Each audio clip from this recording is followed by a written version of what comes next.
जय हिंद साथियों। साथियों नमस्कार। और आज है एक सूचना जो 8वीं पे कमीशन के बारे में, जो कि आ रही है। नवीनतम खबरें क्या हैं और उसमें क्या क्या हो रहा है और क्या होगा। क्या आपकी बेसिक पे बन सकती है, कितना फैक्टर लग सकता है, कितने पर उम्मीद है और कितनी मांग है। तो ये आप देखिए पूरी वीडियो में, आपके सामने ये वीडियो पूरी स्क्रोलिंग में आएगी, पूरा डाटा स्क्रोलिंग में आएगा। आप उसको पूरा पढ़ सकते हैं, सामने पढ़ सकते हैं। तो आप देखिए उसमें क्या आता है।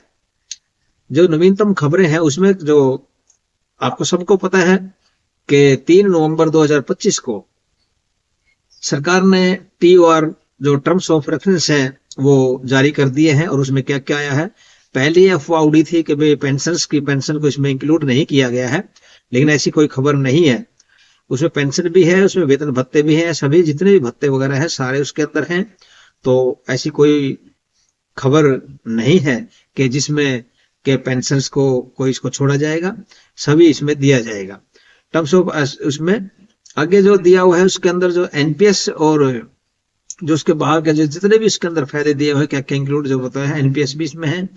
और जो डेथ बेनिफिट्स हैं वो भी इसमें सभी किए जाएंगे, कवर किए जाएंगे सारे।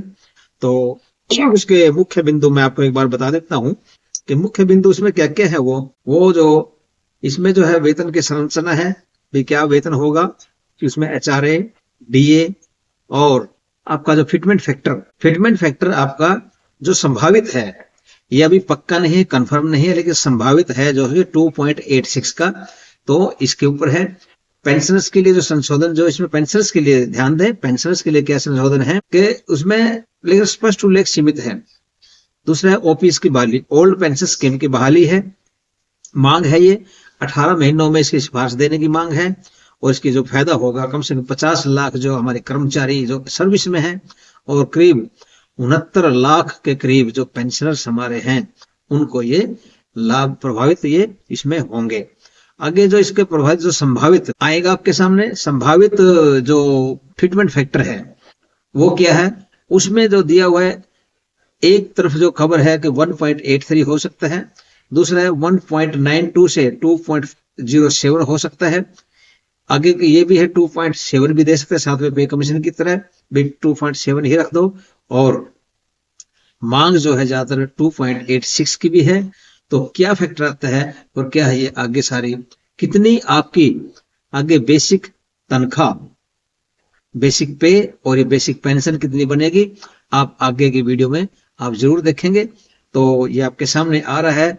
उसमें मोटा मोटा सा मैं थोड़ा सा और बता दूं फिटमेंट फैक्टर पे। जो आपका जो मान लो जैसे फिटमेंट फैक्टर अगर 2.57 आता है, तो आज जो बेसिक पे अगर हमारे मिनिमम 18,000 है, तो 18,000 से अगर हम 2.57 करेंगे तो हमारी जो 46,260 जो बेसिक पेमेंट बनेगी। उसके बाद जो आपको पता है कि जो पेंशन बनती है हमारी, वो लास्ट 10 महीने की, जो आखिर 10 महीने की जो तनख्वाह होती है बेसिक और डीए मिला करके, उसका 50% हमारी पेंशन बनती है। तो ये सारा ही फैक्टर आपको ये आज ये बताया जाएगा। तो कुल ग्रोथ सैलरी कितनी होगी, एनपीएस का क्या होगा, कटौतियां क्या होंगी, और क्या क्या इसमें जुड़ा है, जैसे डीए है या आपका हाउस रेंट्स है, जो CILQ जिसको बोलते हैं, वो सारा कुछ इसमें आपको बताया जाएगा। वीडियो के साथ ही अंत तक देखें, वीडियो का अंत तक पढ़ें। आपके सामने स्क्रोलिंग पर आएगा ये। तो मैं अभी आगे आपके सामने ये दे रहा हूं, जो डाटा आपके सामने आएगा, और आप उसको पूरा आपको पढ़ सकते हैं। ये जो पूरा वैसे अनुमानित है, अभी हमारा अनुमान कितना है, वो कितना अनुमान पूरा होता है, क्या सरकार देती है और क्या हमको मिलता है, कब शुरू कर रहा है ये पे कमीशन के जो बोर्ड बैठा था नवंबर में, तो क्या काम कब कर रहा है, कब तक रिपोर्ट आएगी, कब तक उम्मीद है, ये हम सभी इस वीडियो में जानेंगे। तो अंत तक देखिए। साथ ही एक निवेदन और करूंगा कि आप वीडियो को शेयर कीजिए साथियों में, और चैनल को भी सब्सक्राइब कीजिए। मेरा हिसाब से हाथ जोड़कर निवेदन है। आप सभी का बहुत बहुत धन्यवाद। आगे आप चलिए, आपके सामने ये वीडियो अभी चल रही है, आप देखिए वीडियो को।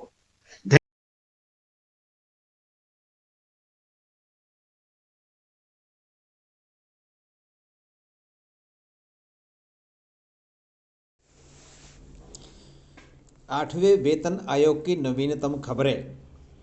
केंद्र सरकार ने नवंबर 2025 में 8वें वेतन आयोग का गठन किया और 3 नवंबर को TOR टर्म्स ऑफ रेफरेंस अधिसूचित किया। यह आयोग 18 महीनों में सिफारिशें देगा जो 50 लाख प्लस कर्मचारियों व 69 लाख पेंशनर्स को प्रभावित करेगा। लोकसभा में वित्त राज्य मंत्री ने 8 दिसंबर 2025 को पुष्टि की। कार्यान्वयन तिथि बाद में तय होगी इसकी।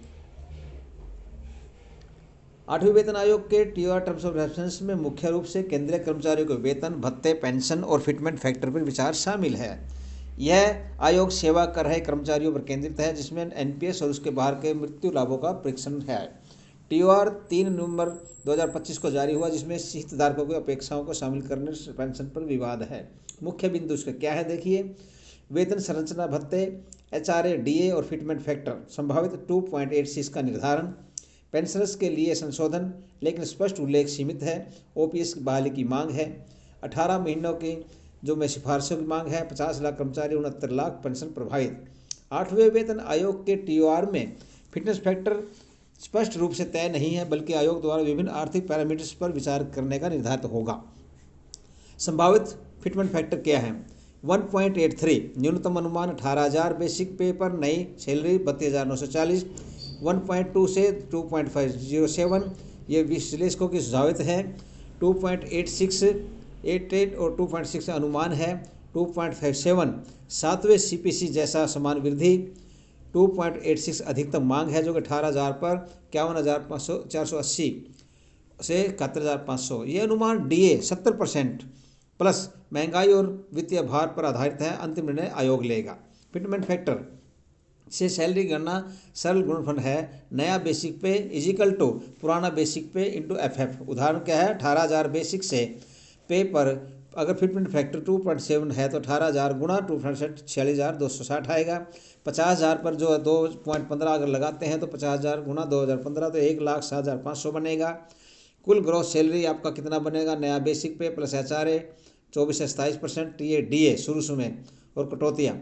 यह फार्मूला 7वें CPC से चला आ रहा है। 8वें CPC में DA मर्जिंग संभव है।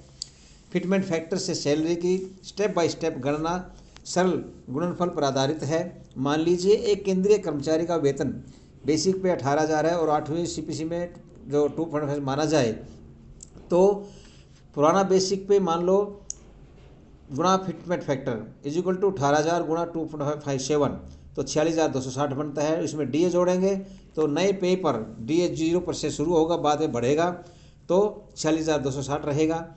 HRA जोड़े XYZ शहर जो है उसके हिसाब से 27% तो 58,750 हो जाएगा ये मोटा मोटी। उसके बाद TA जोड़े मान ले 5400 रुपये तो 64,150 रुपया।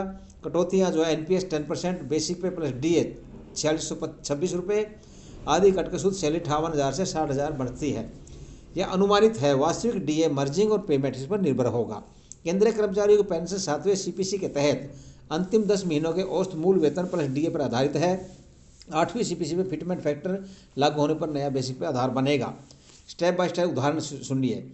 मान लीजिए वर्तमान बेसिक पे 50,000 DA 50% सहित कुल 75,000 30 वर्ष की सेवा में। 2.57 फिटमेंट फैक्टर के बाद नया बेसिक पे 50,000 गुणा 2.57 1,28,500 बनता है। नया औसत मूल वेतन कितना बनेगा प्लस DA 1,28,500 बनेगा। शुरू में DA 0 हो जाता है।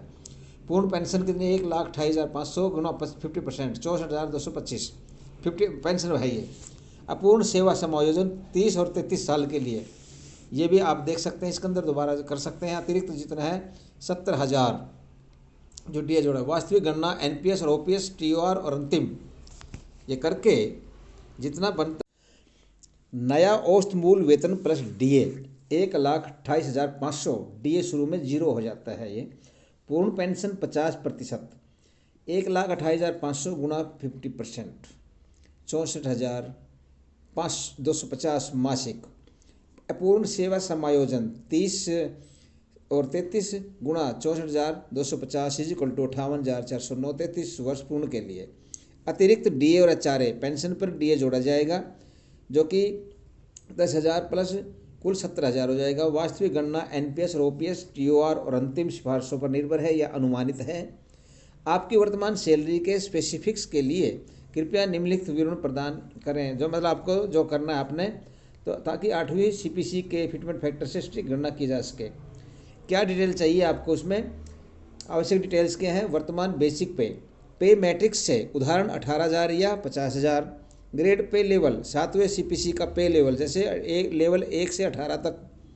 DA प्रतिशत कितना है? वर्तमान दर क्या है? दिसंबर 2025 से 58% है। HRA शहर प्रकार, एक्स ग्रुप जैसे XYZ जो शहर के कैटेगरी दिए 27%, 18% और 9%।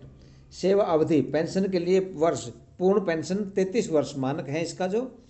अन्य भत्ते, TA, स्पेशल अनुशेष आदि। तो यह था पूरा विश्लेषण। आगे अब हमें इंतज़ार रहेगा 8th पे कमीशन की रिपोर्ट का। तो आगे भी ऐसे ही सूचना के साथ वीडियो आएंगी, आप देखते रहिए। आपका बहुत बहुत धन्यवाद। जय हिंद, जय भारत, वंदे मातरम।